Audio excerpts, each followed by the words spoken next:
ফেসবুকে ৩-৪ মাসের টাকা প্রায় একসাথেই খরচা হয়ে গেল। তো বন্ধুরা সবাই তো বলে ফেসবুকে টাকা দিয়ে ঘর বানিয়েছে, আরও অনেকজন অনেক কিছু তৈরি করেছে। তো আমি আজকে বলবো তোমাদের যে আমি কি করেছি। তো প্রথমত দেখতে পাচ্ছ যে আমি ব্যাংকে চলে এসেছি, ব্যাংকে এখানে টাকা তুলতে, কারণ আমার কাছে এটিএম কার্ড ছিল না। আর এটিএম কার্ড থাকলেও কিন্তু আমি একসাথে এতগুলো টাকা তুলতে পারতাম না, কারণ আমি এখানে চলে এসেছি বাচ্চাকে অ্যাডমিশন করাতে। আর এখানকার ব্যাঙ্গালোরের স্কুল মানে প্রচুর এক্সপেন্সিভ। আর এখানকার টাকা মানে এখানে প্রায় অলরেডি মানে 1.5 লাখ থেকে 2 লাখ টাকা চার্জ করে।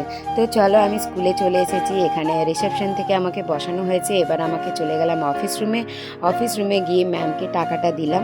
ম্যাম এবার টাকাটা কাউন্ট করছে, আর ম্যাম আবার বলল যে কী বলে তোমাদেরকে বুকসের জন্য আর ইউনিফর্মের জন্য কিন্তু আলাদা করে টাকা পেমেন্ট করতে হবে, যেটা অনলাইন করতে হবে। তো সেটা আমি অনলাইন করে দিয়েছি। এবার আমি চলে এসেছি এখানে স্কুলেরটা কিছুটা অংশ দেখানোর জন্য। তো এই যে স্কুলটা, মানে এটা শুধু গ্রাউন্ড ফ্লোরটা। এবার ফাইনালি মানে শকিং জিনিস হচ্ছে, এক ব্যাগ স্কুল মানে কি বলবো, বই খাতা দিয়েছে শুধু বাচ্চার জন্য, ওই গ্রেড 1-এর বাচ্চার জন্য।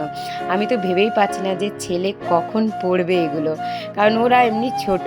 আর তারপরে এই যে ফাইনালি দেখো স্কুলের নাম হচ্ছে বিআরএস গ্লোবাল স্কুল।